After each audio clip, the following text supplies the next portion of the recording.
Hi guys, so today we're gonna build a mangrove swamp starter base. But to do that, we first need to find a mangrove swamp. So this is a new world I just created, and I have no idea where a mangrove swamp is located in this world. So let's locate one real quick. Okay, this is it, I guess. So I obviously don't need to clear anything out because I'm gonna build this base on water. And since it's a starter base, I would like to start off by using blocks that we can get really easy early game and also blocks that we would be able to get in the mangrove swamp. So before we even start building anything, let's quickly decide on the block palette. So obviously mangrove wood is where I want to start. We are in a mangrove swamp after all. So starting with this block, we can maybe choose some shades of red. So I chose granite and bricks. I'm also gonna try to use the new mud bricks. Not sure if they're gonna be a great combination with mangrove planks, but we'll just have to try and see. Now I need some complementary colors, maybe even split complementary. So if we take a little look at the color wheel, we can see that green is the complementary color to red. And if we go split complementary, we can also add blue to this equation.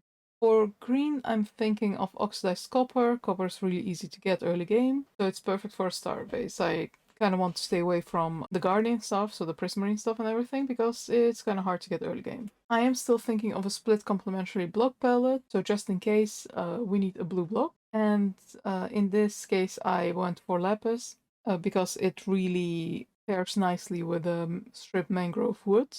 And also, again, it's a really easy block to get early game. Okay, so this looks like a decent block palette. Of course, this is not set in stone, and we might change it up, but for now, this is where we start. So my idea for a starter base is one that is located on water. So first off, let's start by getting the shape down. I want room for a small farm and also an easy docking area where we can just jump into the boat for some adventure time. When working out a shape, I try to stay away from big square or rectangle areas in my build because they don't look as interesting to me. I rather have some depth in my buildings. Also, if you go for some asymmetry, it will make it look more interesting. So in this case, I make a random outline. You can always change this around while building. I usually just use it as a rough outline for my base to get myself started. And now that the outline is done, we can actually start building the base. I'm going to start by building the entrance area, since that's the only thing I have an idea for right now. To make the build look a little more run down, I also would like to use some texturing. So for example, right here we have this pole going down into the water, and I feel like the wood would be dirty looking after a while. So I'm guessing like algae or something like that would start growing there. And for that, I feel like using muddy mangrove roots would be really nice. Also, I'm not sure if that's the actual name, but that's what I'm calling them right now. And I'm doing the same with the dock itself. Just using planks is a little bit boring. So by combining it with netherrack, you can get a really nice texture, and it also makes it look less flat. And again, I did the same with the walls, just a nice combination of granite and bricks, make the build look a little bit more run down, which is the look I'm going for right now. Now that the entrance is done, I feel like we should start on the little farm area that I've outlined right here. So we can plant anything right here. In my case, I'm gonna plant some carrots and potatoes to get ourselves started. The path I also like to texture to make it again look a little bit more run down and used. And obviously, since we are on water, I feel like there would be a lot of moss growing, so that's why I chose to add mossy cobblestone. When it comes to building the roofs, I try to mix it up in height and direction as much as possible to make it look a little bit more detailed and less flat. And I do this by adding more depth and height differences. I usually just mess around with different roof shapes before I decide on something. Also, since I don't really like the roof being this big going into one direction, I decided to shorten it and add a balcony in the back.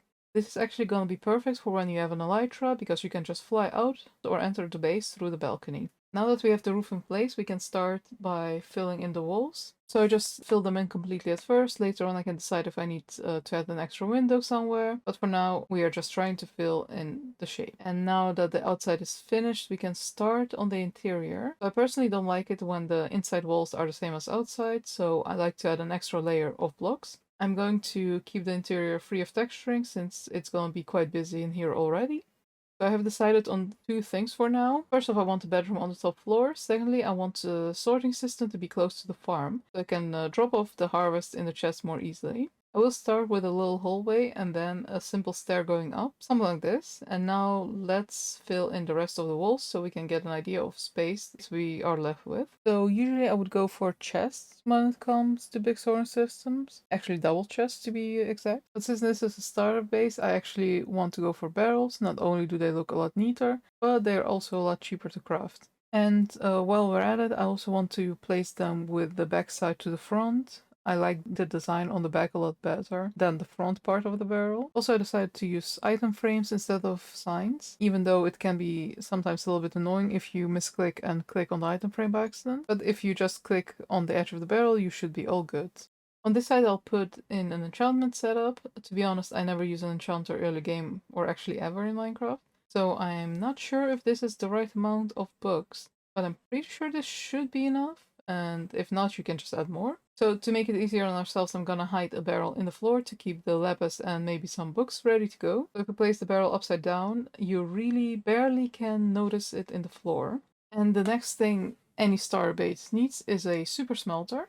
Since we are working with not a lot of space, we're gonna try to put in a tiny super smelter in this area right here. Obviously, if you want a bigger one, you just calculate that in while building your base, but for a starter base, a tiny super smelter will do just fine. And also I decided to connect the smelter right to the sorting system. I will deposit all of the smelted items in one barrel. Obviously, there's not enough space for an automated sorting system, but if there was, I would just filter the smelted items right into the right barrels, but for this size of base, this is as good as it's gonna get. And also, of course, we always need a crafting table to be ready to go. Since it's not the best looking item in game, I want to actually hide it away a little bit. So we are gonna make a little closet where we're gonna put away the crafting table and also grindstone and anvil. Also, maybe not unimportant, don't forget to light up your base or you might have some unwanted guests. A few lanterns here and there, or frog lights, or whatever else of a light source you want to use will do the trick. Just don't spam torches everywhere. There's honestly no need for that. So, and now let me show you the little bedroom setup. So we have a bed over here with the perfect view of some mountains in the distance, and two armor stands, one with a good armor and maybe one with your first armor, or maybe even with your nether armor or leather boots if you're planning to play around in the snow or something. Few paintings here and there, and a light source finishes up the bedroom. Now that we are done, let me show you the final result. Oh, and I actually forgot to show you one thing downstairs. So I placed another portal behind this like closet doors because I feel like it would be really out of place. This way it's not really bothering anyone. And with the placement of the nether portal, I feel like the star base is done. I hope you found this video interesting. If you did, you might also like this video right here where I explain how we can use color theory when making block palettes in Minecraft.